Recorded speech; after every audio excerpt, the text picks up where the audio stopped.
Welcome to Season 3, Episode 50 of Brodie Sports Talk. Tonight, we are going through going through my season preview. We're going to talk about some award winners. I'm going to tell you what I think is going to happen in the playoffs and who is going to be the Super Bowl winner. But first, I introduce my co-host, Caleb, Sean. How are you folks doing today? Yeah, I'm okay. The cool thing is because again, and this is the third time that we've mentioned this now because we're on YouTube now. You guys got to see me wave. Normally I do that, well, not normally, but I do that every once in a while, and you guys don't get to see it. But now you get to see it. You get to see all of us and all of our glory. We're all beautiful, beautiful people here. Caleb, how are you doing? Before recently, we were just podcasters, but now we are YouTubers, and I believe we can also go with content creators because we are creating multiple forms of content. And anytime we can add, additional things onto that title, it's just fun to do. You're not wrong. We are just trying to fill up our link tree with as many links as we can get. Sean, what is that link tree? Your Linktree is where we consolidate all of our various links to all of our podcast platforms, where our merch is, all of our social media sites, all found in one easy-to-click spot. And is that linktr.ee/Brodie Talk? It is. It is, interestingly enough, not Broid Talk, as somebody Interesting. said I think it's at this point, it's a few months back. But just as a friendly reminder, it is not Broid Talk. It is Brodie Talk. We are Brodie Sports Talk here on Brodie Sports Talk. So now that we've made fun of Caleb for a slip that he made probably 9 years ago in podcasting years, let's move on to what I think is going to happen in the 2021-2022 NFL season. Now, I preface everything I'm about to say in saying that I am completely wrong. So I have a very top-heavy playoff seeds. I have very top-heavy. The good teams are very good. The bad teams are very bad. So let's go through that. So we start out with the AFC. And in the North, which is where you start on any compass, I have the Ravens winning the division at 12-5 out of the 17-game season, and the Steelers coming in number 2. I know that in previous episodes this week we have talked about the Browns, and I think the Browns are a good team, and we'll see what they could do this season. But for me, the top 2 out of that division is going to be the Ravens and the Steelers. Caleb, any thoughts on the AFC North? Because I put a lot of stock in Lamar Jackson and the team they have around him, even though they've lost J.K. Dobbins for the year. What do you think about the Ravens winning the AFC North?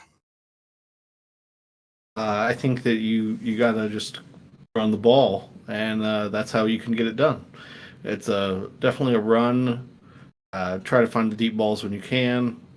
Use Mark Andrews and rely on your defense, because the Ravens are not a team you want to try to come from behind on with Peters and Humphrey at the corners. Ooh, that's nasty. Good point. Sean, thoughts on the Steelers being number 2? I actually agree. I think the Steelers are a big number 2. I'm going to move on after that because I cannot make any better jokes than that. We move over to the AFC South. Now, with the AFC South, I want to flip a coin 8 times and try to pick a winner off of that, because I think the AFC South is the worst division that I can think of. I have the Titans coming out with a schedule with a win total of 10-7. I think they're going to be quite a little. I mean, they're going to win the division, so it is what it is. But I do not see anyone else coming out of that division, especially with injuries for the Colts and with the Texans being still an NFL team, unfortunately we cannot relegate them to a lower division. So we start with Sean. Titans at 10-7, Colts 8-9. Thoughts? I think it's, even though Caleb disagreed, and then when we get to my episode, you'll kind of hear my exact thoughts on it. I think it's possible, especially if the Colts do end up struggling with either injuries or inconsistency at key positions.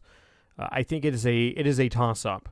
It's just a gamble on whether or not the Titans are able to capitalize, or if we saw some of the regression last year that a lot of us were expecting, if that continues, and maybe Derrick Henry has kind of reached his peak and is on the downswing. Caleb, we move to you. Thoughts on the Texans? I will tell you this right now. I do not have the Texans winning a game this year. They will go 0-17, the very first team to ever do that. Thoughts on the Texans? I think that if you can get Brandon Cooks in a late round of your fantasy draft, that's a. I will wait. You wanted actual record thoughts on the Texans? No, I no. think. Do you, okay? So question 1 is, do the Texans win a game? Question 2 is, who did that game come against? And question number 3, give me some late round fantasy sleepers, because I've got a couple of drafts this week. Yeah, and I'm in those same drafts, so I don't necessarily want to give too many of those away. Man. So I do think the Texans will find a way to win one, for no other reason than they do play the Jets, and they have the Jaguars twice on their schedule. If you can't find a way to win one of those 3 games, it is not a good season. They did do the double over the Jags last year. If you don't remember, the Jags' only win was against the Colts, which may not bode well for the Colts fans. But Brandon Cooks, Philip Lindsay. I know you are probably Big one of the Lindsay bigger fan. Philip Lindsay. Yeah. So outside of that, not a whole lot of excitement that I have there. So let's move. I do have to at least. Go ahead. I have to say this because buzzwords, but the Colts' cloud schedule is their blueprint to win the division. I'm done. So we move on from Caleb using every callback that he can possibly think of in one sentence to the AFC East. This is a fun division to me because it could be the exact opposite of the South. I would flip a coin for any of the 3 teams in that division to win it. So for me, I have the Buffalo Bills coming out of that as the division winners, and the New England Patriots as a wild card team. The Bills, I think, are going to go. My schedule is not correct because I have 14-2, but that's a 16 game season. So let's call it 14-3 with a 17 game season, and the Pats with a 11-6. So I'm a big Mac Jones fan. I think that he is a really great guy going into as a rookie, probably the best rookie quarterback that we're going to see on a team that can actually win. I mean, I think Trevor Lawrence may be better talent-wise, but the Patriots are better team-wise. So I think the Pats get back into what they know how to do. They have probably the best coach in the NFL, and if there's anyone who knows how to put together a team, it's going to be GM Bill Belichick. So I have the Dolphins in this division at 10-7. So they are only a game back from the Patriots on jumping into that wild card spot. Caleb, we'll go with you. What do you think about the Dolphins and the Patriots trying to win the number 2 seed in the AFC East? I mean, I think a lot could come even down to their week one matchup. I know that Yeah. playing each other in New England, you would think that I know Stephon Gilmore is on PUP to start the season, so the best corner on the field is probably going to be Xavier Howard. Mm-hmm. And considering how thirsty he is for interceptions, I think he's going to be trying to get one or two to get the ball rolling against Mac Jones and the Patriots. Patriots got to find a way to win early if they want to keep those tiebreakers against the Dolphins. Good point. And Sean, what do you think about the Bills? I mean, I think we've all been pretty high on the Bills. I know with our power rankings, we had the Bills pretty high up there as well. So, do you think the Bills win this division? I don't want to spoil your upcoming episode. Too late. But no, it's I think that for the Bills, obviously a number 1 or number 2 seed is almost expected. The momentum that they carried in from last season, I think, is very, very high, and it's quite powerful.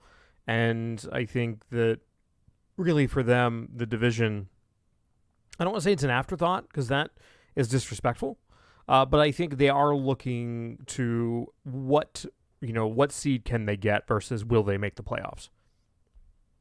Okay, that sounds great. And Sean always brings the best analysis to when I throw him weird questions. We move to the AFC West, which is my division, my favorite division in all football because the Broncos are there.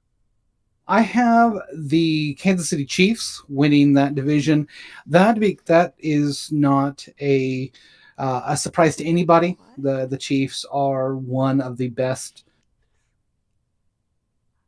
The Chiefs are one of the best teams in the NFL, and they're very well put together. They have a halfway decent quarterback, a halfway decent tight end, and a slightly above average receiver core. So they also have one Andrew Reed and a Creed Humphreys. We're just throw all of the names out there. So for me, I have the Chiefs at 15-2. I have the Chargers coming out of the West for a wild card playoff spot, and at 12-5. And my Broncos miss out on the playoffs at 10-7. And the Raiders stink, and they shouldn't be a team anymore. So they are further down the list. I'm going to key on listeners. Yeah, by both of you. Please go back to the classroom because I know you're probably in first grade. I'm going to talk about the Broncos real quick, just because everyone has been making a big deal out of the Teddy Bridgewater, Drew Lock situation. I think that the Broncos wide receivers we have such a good wide receiver core that you have to have someone who is going to put the ball in with the wide receiver, hit the guy that's open, and let the receivers do the work. As much as I like Drew Lock, I think Teddy Bridgewater can do that. And I think that Vic Fangio is coaching for his job. And so he is going to choose the conservative pick in Teddy Bridgewater, who, by the way, still went 5-0 with the Saints. He's still a really good quarterback in the grand scheme of things. And I'm hoping that we can run the ball, get the ball to Hamler and Judy, and do things that way. The defense is going to be better. Von Miller is back. Bradley Chubb is still there. They picked up a cornerback in the draft. I'm not going to go any further into my Broncos love, but I want to go to Sean. Sean, is there any way that you can stop the Raiders from being a football team? I can look into it. I have a few connections, some sources. I can go through and see. Maybe go on Twitter, start some groomers, to see if I can get him out of Vegas. Thoughts on the Chargers as getting into the playoffs with a 12-5 record? Well, by golly gee, I also have them finishing with a 12-5 record. So I think that is a perfectly reasonable, if not very acceptable take. And Caleb, any thoughts on the Chiefs? Are they any good this year? So, who are the chefs? Random weird reference there. They're good. I do think that if anyone's going to start calling themselves Patty Ice, Patrick Mahomes deserves that right, not Patrick Cantlay. If you don't know, you don't know. Random PGA reference. But Chiefs are good. They've been in back-to-back Super Bowls. Oh, is that that team? They wear red sometimes and they play in Super Bowls. Yeah. Okay. Yeah, that's not the worst thing to do. Huh. That's surprising to me.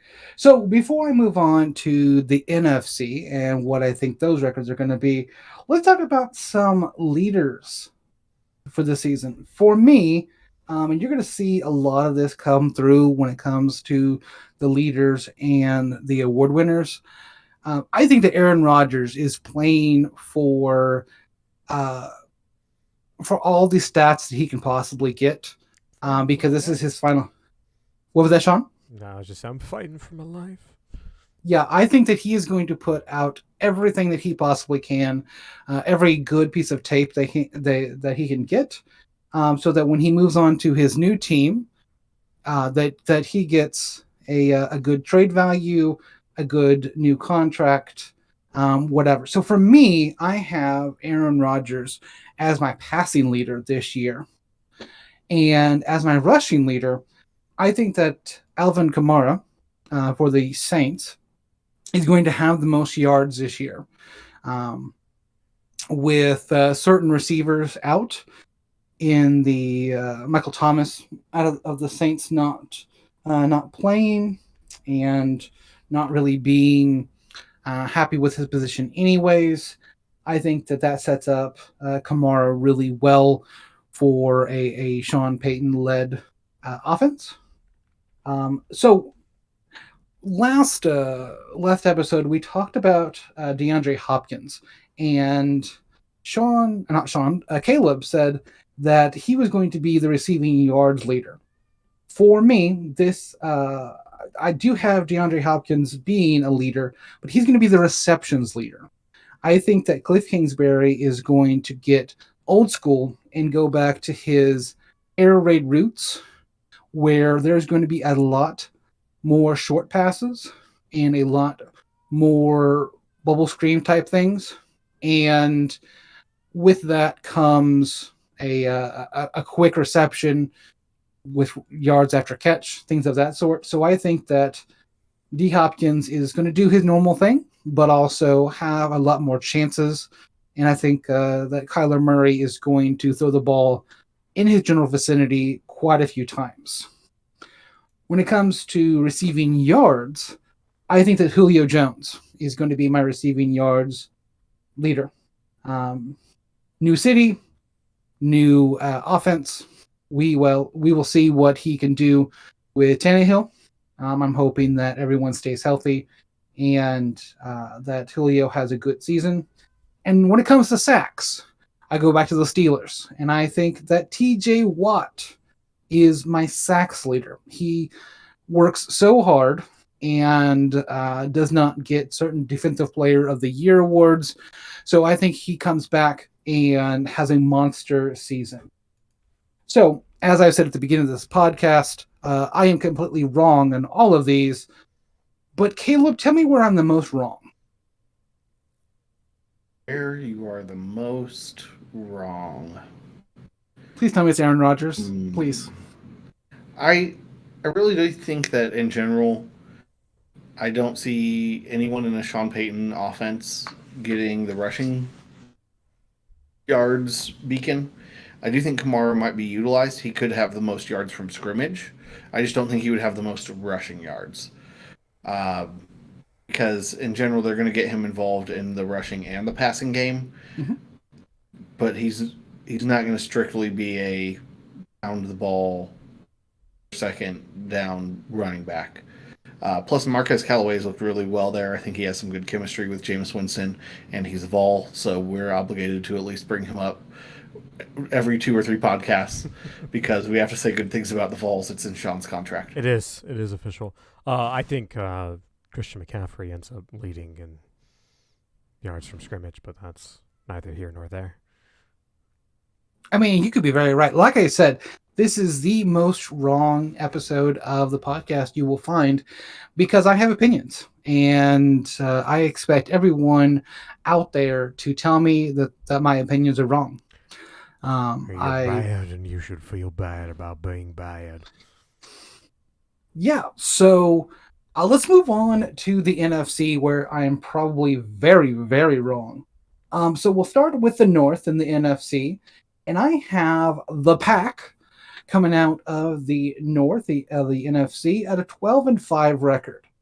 That might be a little low for the record in the grand scheme of things, but I still think that, like I said before, I think Aaron Rodgers is going to be on fire this year when it comes to playing. And so I could definitely see them winning a few more games than that, like 2 more games. I had a couple of them going the opposite direction from the Pack. And I have the Bears at 10-7.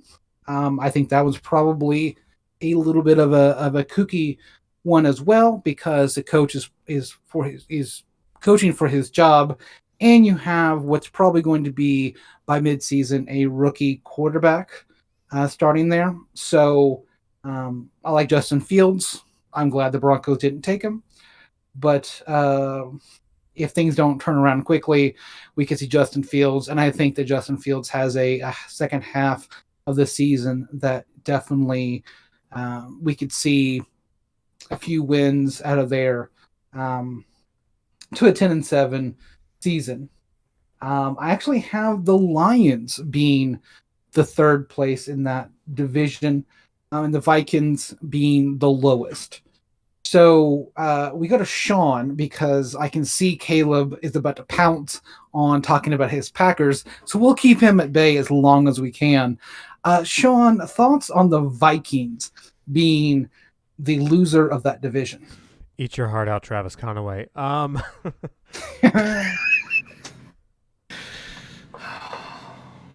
I don't really like Kirk Cousins, so sure, Amen. Why not? I mean, I think they stand to disappoint. I don't know if necessarily they'd be the worst team in the division. I think the Lions roster is still very threadbare. I legitimately feel like they have the worst receiving core depth in the NFL right now. And I wouldn't be surprised if a single injury means that they're going to be kind of in the same boat that the Eagles were when it's like, can we just please find somebody to line up at wide receiver that can actually catch the football? Like grabbing practice squad guys. So I do worry about the Lions long term. I don't think the Vikings have that problem. If anything, it's like, oh, man, we just can't stop getting COVID. Like it's a matter of their offensive core are just making some, without trying to get political, they are making some very big mistakes for their, likelihood of being good in the NFL for an entire season and risking the health of their family and friends and close ones.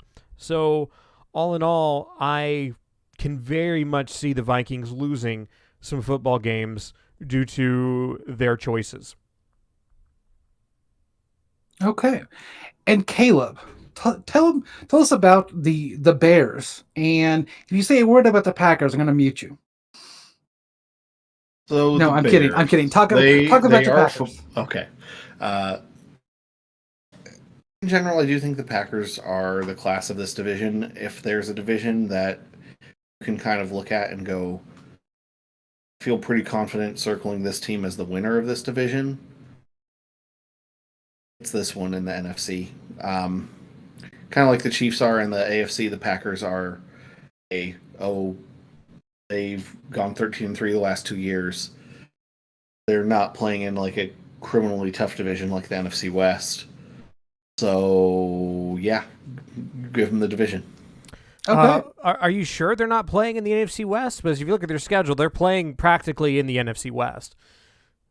Just some of the games. So you don't have to play each of them twice. Yeah, they play the Cards once, and that's it. Well, the 49ers as well. But we'll talk about that here. We'll talk about it when we get to my preview, because I've got a pretty nice take on the Packers. Everyone stay tuned for that one, because this is going to be some spicy Sean. So we move on to the South, the NFC South. Someone came out of this division last year and won a Super Bowl. I can't remember. Oh, yeah, Tampa Bay. So for me, I have them repeating, which I know that's very hard to do when it comes to. Oh, no, the Tampa Bay didn't win the division last year. They were a wild card team, weren't they, Sean? Absolutely. Yeah. So there we go. So I have it correct. So Tampa Bay wins the division this year, and they actually win the division. And then I have the Saints coming out as a playoff team as well. So I had the Bucks at 15-2 and the Saints at 12-5. I think Jameis Winston is the best quarterback in the quarterback carousel they have down there. I like Taysom Hill as a person, but not as a NFL quarterback. The Panthers move up a little bit and are at 6-11 with Sam Darnold. And I have the Falcons as the basement team at 3-13. I know certain other people on this podcast like the Falcons and think Arthur Smith is going to do great things. I do not think that the Falcons are going to bounce back this year. So, Caleb, let's give you the floor and tell me that the Falcons are going to win more than 3 games next year. Well, they beat the Panthers twice last year, and they had horrible coaching.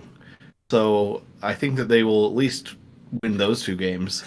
And then I only have to find a couple of other games on their schedule. Good point. I really think that Dan Quinn was not a good coach. I also think that the coaches that they've had offensively since Shanahan left have left a lot to be desired. Steve Sarkisian was not a good fit the year that he was there. Plus, the Falcons were bit by the injury bug each of the last 2 years, especially on defense. You have to at least assume somewhat moderate health. Obviously, any team can have what the 49ers had last year, where they pretty much had 10 to 15 of their starters missing double-digit games. The Falcons were probably not talked about as much because it wasn't as bad. It was still pretty dang bad. So you get players back, you have a quarterback that you can trust, especially more than Sam Darnold. And I think that the Falcons are at least potential to surprise. So, Sean, any thoughts on any of the other teams in the South down there that you have any thoughts on? I mean, I'll talk about it next episode, but I think the Saints really do end up having a couple of the wins they otherwise would get eaten away kind of by the Falcons. I think they regress a little bit. I feel like their schedule isn't the easiest. Okay. And that, more likely than not, I have them losing games. I have them going 3-6 against winning teams in the next season. So, also with their situation, and this is a bit unfair, but in regards to the situation with the Hurricane, I think that there's a bit of a sluggish start to the season, and it could potentially derail some things a bit. Okay. And so let's move on to the NFC East. And I have the Cowboys winning that division. At 9-8, the most. If you could get any more pushed, where it's an 8-8 into the playoffs, then I would go there. I think the Cowboys and the football team both tie at 9-8, and the Eagles have 7 wins, and the Giants are my cellar dwellers there. So, Sean, you look so very happy about that I have a 7-10 Eagles team. I don't know. Are you a fan of the Eagles? Have you never said anything about your fandom? I need everyone to go to YouTube right now and look at Sean's face.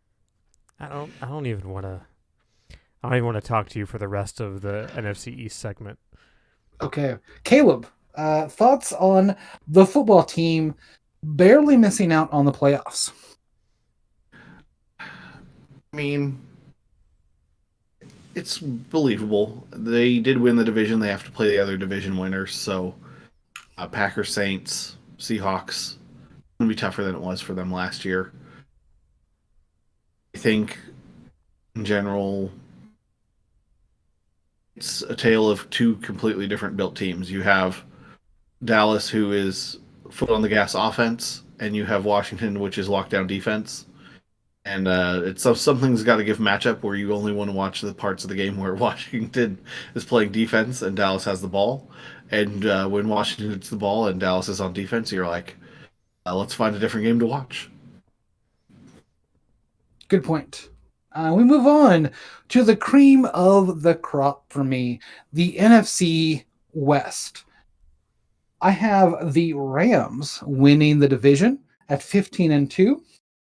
The Niners getting a playoff spot at 14-3, but that could flip flop. Like I see both teams with that with a similar record, with just 1 win off from the Niners, and I see the Seahawks with squeaking into the playoffs with a 10-7 record.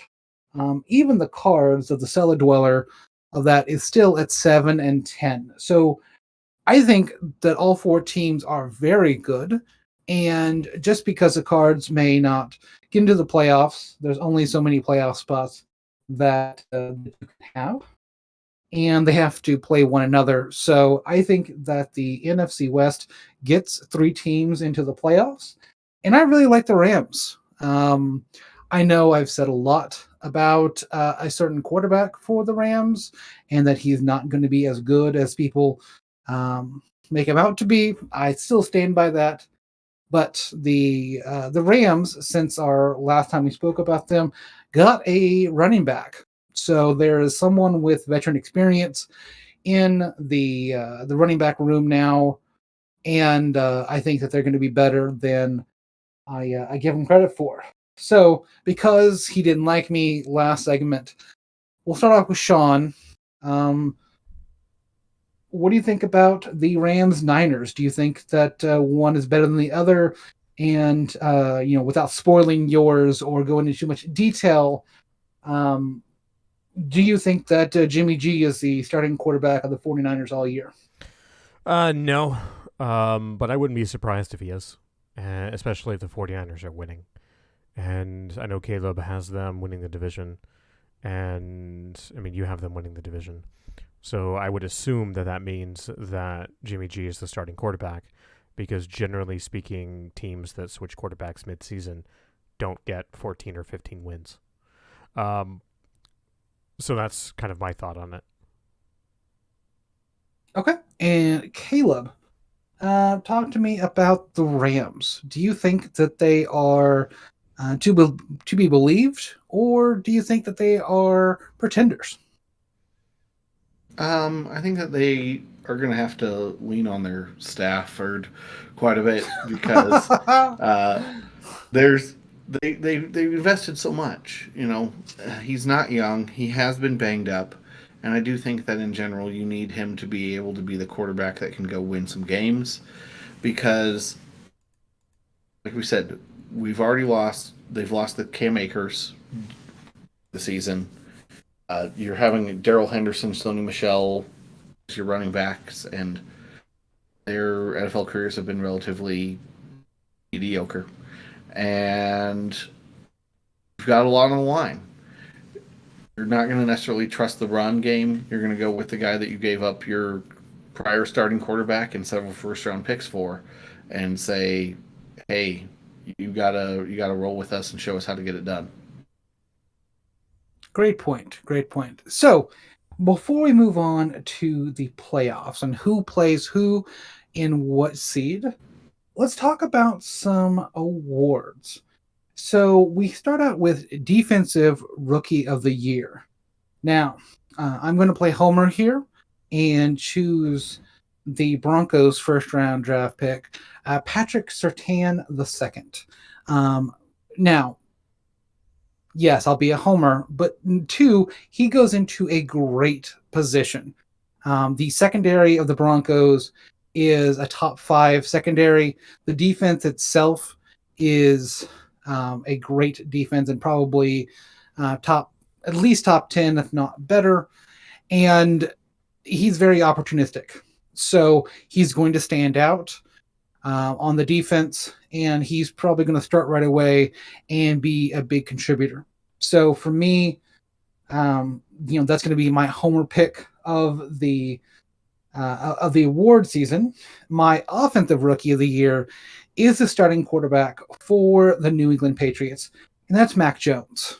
I think that he is in a great position to start right away. And as we've learned this week, he is going to be the starting quarterback. And I think if there's anyone that is going to teach and to make the determination that a rookie is ready to go, it's Bill Belichick. So I think that Mac Jones wins Offensive Rookie of the Year. I think that it's too hard for another position other than quarterback to win this award unless you're really standing out, like Najee Harris that we've talked about on the last episode. Unless he is just takes over the game, I think it's very hard for anyone other than a quarterback to win an Offensive Rookie of the Year. For me, very boring. Next one of the Comeback Player of the Year. We've talked about Dak Prescott so many times on this podcast, and please go back and listen to our older episodes about Dak. I think that he goes back into Dallas. The offense is made for him. He's got a couple of great receivers down there and all the money in the world. So he comes back and does some great things. And I have a spicy assistant coach of the year pick. So I don't like to look at assistant coaches, offensive, defensive coordinators that have been talked about before. So I think the Chiefs, yes, they have a great offensive guru, but I think their defense is what's going to shine this year when it comes to someone who's done a really great job, and that's Steve Spagnuolo for the DC for the Kansas City Chiefs. I think that unit is going to show some things, and that's why the Chiefs are going to be so dominant throughout the entire year. So as we've talked about these 4 players, Caleb, what do you think about the Defensive Rookie of the Year? Thoughts on Patrick? I think that in general, it's tough to see a quarterback get Defensive Rookie of the Year because a lot of times the number that they want to see is interceptions. And if you're getting interceptions, you get thrown at less. And so, I mean, granted, it is a Broncos secondary that you said is very strong. It's not like you have a whole lot of other options to go against. But I do think that it's hard. I think in general, I know at one point we had Casey Hayward on the Packers have 8 interceptions as a rookie, and I think he still finished 3rd in the voting. And it's just not that easy to get double-digit interceptions. I mean, quarterbacks keep away a lot better than they used to. See, for me, I think it's a very pass-heavy division, and so you're going to have some opportunities to get to some balls.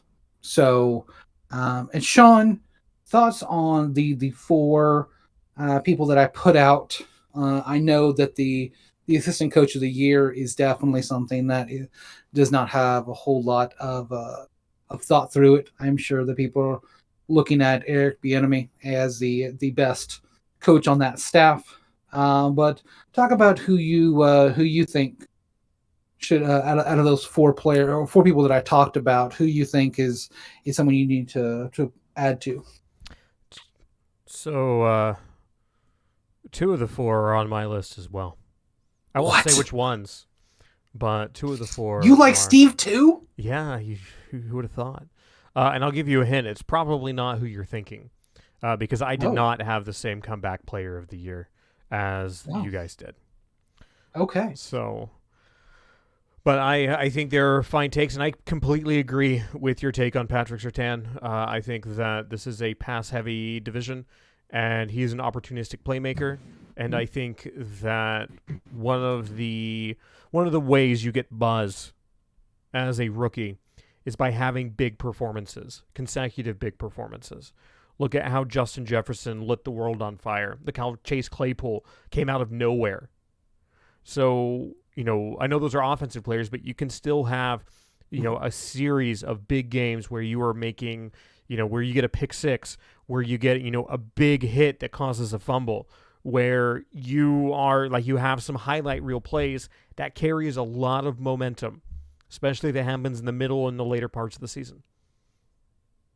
Great point. And so let's move on to the wild card weekend that we have on the playoffs. Now, for those gamblers that are listen to our podcast, I want you to take every pick that I'm about to tell you and go the opposite direction, because I am probably extremely wrong. But so to highlight, the first one is the Pats at the Ravens. For me, I have Mac Jones getting his first playoff win. The Patriots win that one. We move to the next one in the AFC, and that's the Steelers at the Bills. Everyone on this podcast is very big on the Bills, and I am too. So Bills win that one. And we move to the Chargers at the Titans.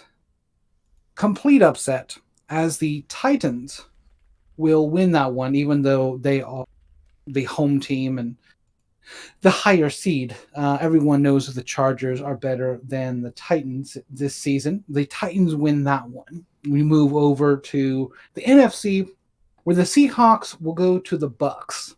I think Tom Brady is too much, and the Bucks win that one. The Packers at the Saints, and the Pack win that one. I think that Aaron Rodgers is playing for so much more than just a game. I think that once again, I think Aaron Rodgers is going to light the entire NFL on fire this year and show what he actually is. And then we look at the Niners at the Cowboys. This is the most lopsided win in playoff history by, I think the Niners score probably 107, and that's conservatively taking it. I think the Niners are so much better than the Cowboys this year that they're a complete team. I don't know what the Cowboys are, maybe a rec league or something like that, but they have a couple of good players and don't know how to use them. So I got a couple of laughs from the guys. Tell me about what game that you would like to spotlight where I'm wrong. Let's go with Caleb. I mean, I probably, if you're putting the Patriots on the road in the playoffs, it hasn't happened very much historically. And if there's one team that I think would be able to best them, it might be the Ravens. I think that, like you mentioned, Lamar Jackson, plus they're going to be able to have their running backs more established with Gus Edwards and Justice Hill. So I think the Ravens would be able to hold home field, and Mac Jones would have a rough day against Peters and Humphrey. Good point. Sean, thoughts? I don't think Justice Hill is actually second on the depth chart anymore. I don't think he is either. You're right. But I think that the secondary would pick Mac Jones apart. The Ravens is the only that stood out to me is I think that the Ravens are such a such an interesting playoff team in that they're very much feast or famine. Either you get a big performance or you get a big heap of disappointment. And I feel like the Patriots are one of those teams that you go against and you're expecting, it's probably going to be a big heap of disappointment. But I think it kind of goes a different direction if those two face each other. I would feel more comfortable taking the Ravens in that matchup. Okay, great. So we move over to the next set of the winners get to go meet the number one overall playoff seeds. So we have those same Pats going up against the Chiefs. And everyone knows how big of a Chiefs fan or what I think about the Chiefs, and that's a Chiefs win for me. And then those Titans match up with those Bills, and the Bills will win that matchup. I think Josh Allen has too much this season for that, so that sends into the conference championship the Chiefs and the Bills. We move over to the NFC, where the Pack goes to the Bucks, and the Niners go to the Rams. So the Pack, I think, take that game in Tampa Bay, and they are headed to the conference championship. And then we have the Niners going to SoFi Stadium with a chance to move the Rams into playing a playoff Super Bowl, or a home Super Bowl, and that would be a Rams win. So the Pack and the Rams match up, and the Bills go to the Chiefs. Our next set with the Bills losing to the Chiefs and sending the Chiefs to the Super Bowl, and the Packers beating the Rams at home. So we have a home winner in the Chiefs and a home loser in the Rams. I just think there's too much going on with the Packers this year, and maybe I'm buying into the Aaron Rodgers hype. So this sets up a Packers and the Chiefs Super Bowl. Before we get to the winner of my Super Bowl, let's talk about the better awards. For Coach of the Year, I think it goes to Sean McVay. I think with a new and improved quarterback in his system, someone who can actually throw the ball the way he wants them to, we see the Rams do a lot, and they would, at 15-2, they're showing a lot. For defensive player of the year, I give that to Aaron Donald. One of my favorite players out there. He wins it every year. If it's not him, then you're going to have to, if you're going to come for the king, you better not miss. TJ Watt was robbed again. That's true. I'm a big TJ Watt fan as well. And I think that he should have won Defensive Player of the Year. But in order to dethrone the king, you have to behead him. And I just don't know if you can do that. Please, that's not a threat against Aaron Donald. He can beat me up. I'm not saying that, Aaron. I know you're a listener. I love you. Please don't hurt me. Mommy. So my Offensive Player of the Year is the one and only, the man, the myth, the legend, which is Aaron Rodgers. He is going to one last ride with his players. I mean, he's got Bakhtiari. He's got one last ride. Exactly. You knew where I was going with this, Sean. I love when he gets to interrupt like that. He knows where I'm going. But the Offensive Player of the Year is not the same as the MVP. My MVP this year, Joshua Allen.